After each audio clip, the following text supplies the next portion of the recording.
General Ali was the Commissioner of Police. Prefer you call yourself Kenyan Somali because when you say no, Somali, no. I think I should not use Kenyan Somalis. I am a Kenyan. I am a Kenyan. So please, Honorable Ichung'wah, you are not one of them. But over the years, there's a clique in government who have a business of profiling Kenyan Somalis, and I think that will end up with this administration. This is an administration that wants to make all communities equal. So I will serve the people of Kenya in the docket of defense portfolio in accordance with the Constitution. Two, on the militarization of the civil service, I want to make it categorically very clear that under Article 241 of the Constitution, the Kenya Defense Forces have three functions.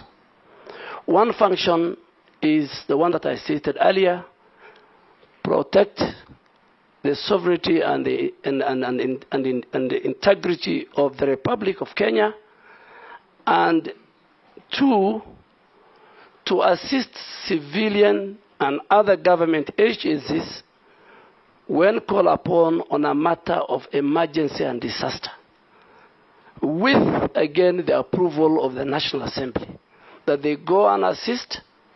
And there were many cases, including even during the terror attack of Westgate. But they must come back and report to Parliament on the numbers. They must gazette first. They must report to Parliament on the numbers they have used, the resources they have used, and the personnel they have used. The third function of KDF, according to the Constitution, is when they are called upon to help when there is insecurity that the National Police Service cannot handle. And that is the case in point. Currently, KDF is in Turkana and Baringo, and making sure that that section of our country is safe and secure. And again, with the permission of the National Assembly, which they are going to report to you, Mr. Speaker.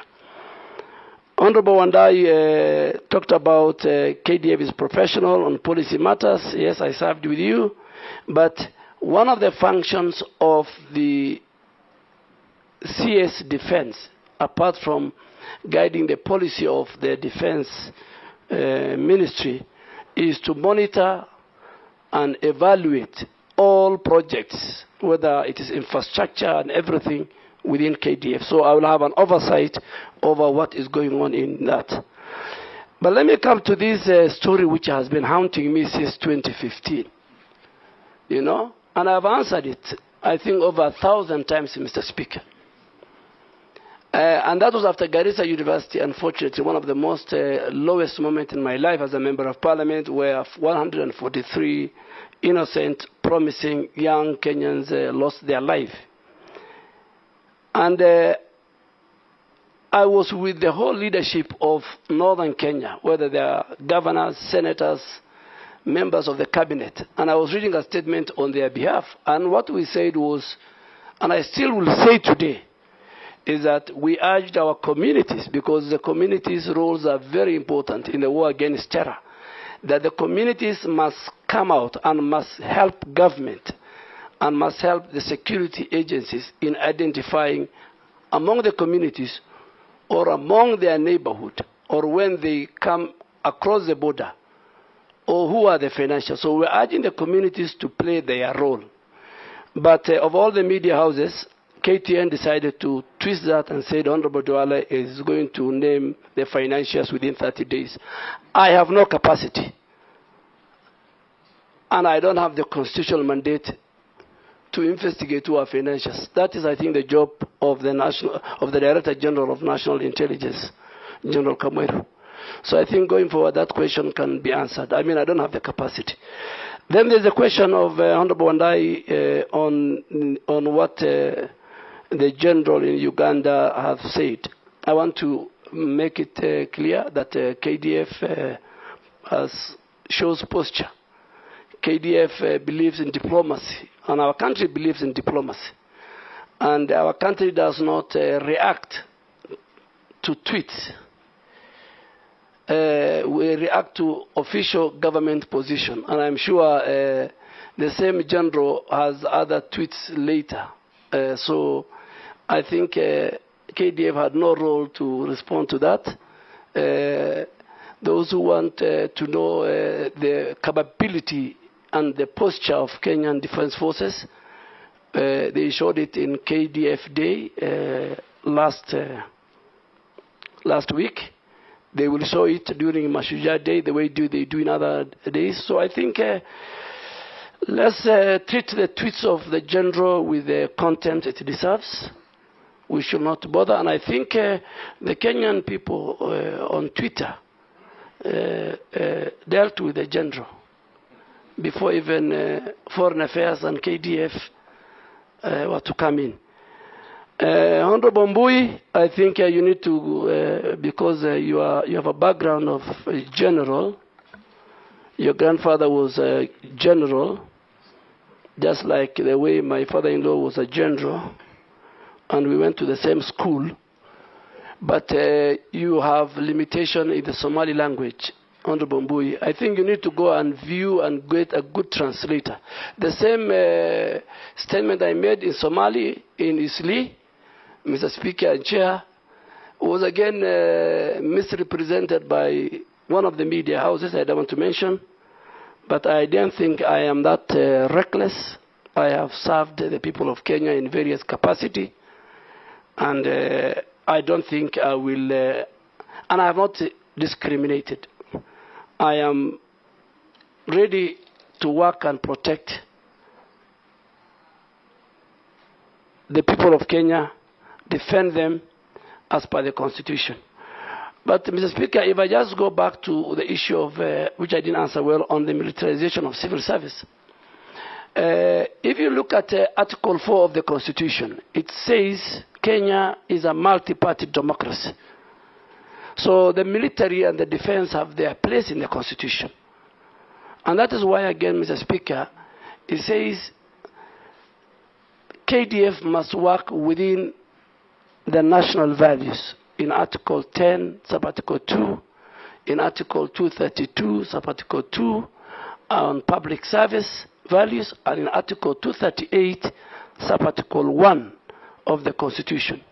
And all those values give KDF its place. So let me make it here that I think it was wrong to bring Kenyan defense generals to run civilian authorities like NMS have a devolved function, like Kenya Meat Commission, which will need to look at it, you know, that you cannot just wake up one morning and remove a general from the barrack and bring him. Mr. Speaker, if that is not checked, then you'll find a general who will become the clerk of the National Assembly, or the registrar of the judiciary becoming a general or a colonel. And I think going forward, not only the military, Mr. Speaker, the DCI personnel, the intelligence officers were put everywhere in our country in the last 4 years. And I'm sure the new administration, when it is completely constituted, we will ask everybody, particularly if I speak for KDF, everybody to go back to where his place and space is within the Constitution. If your place is the legislature, be at the legislature. If your place is at the barracks, be at the barracks. If your place is at the National Intelligence Service, be at the National Intelligence Service. Unless you're called to do extra service in the course of duty of the nation.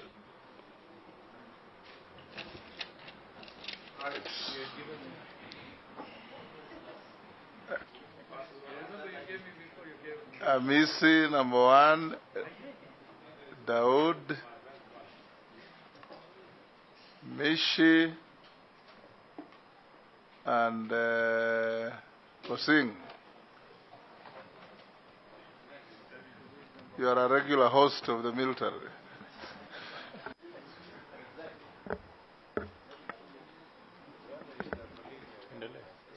Okay. Thank you, Chair.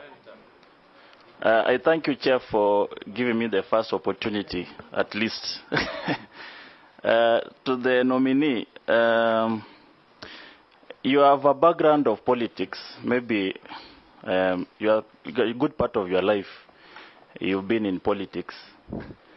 And we've known you to be loud, cacophonous out there when there is national issues. You are loud and sensational. I've used that word cacophonous because that is it. And the position you are going in is a docket that requires people of calm demeanor.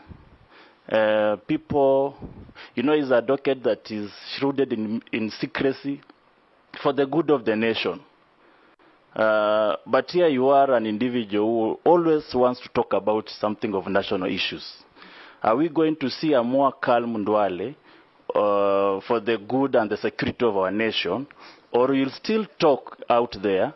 In some cases, we may also have a slip of the tongue and take us to war. It happens.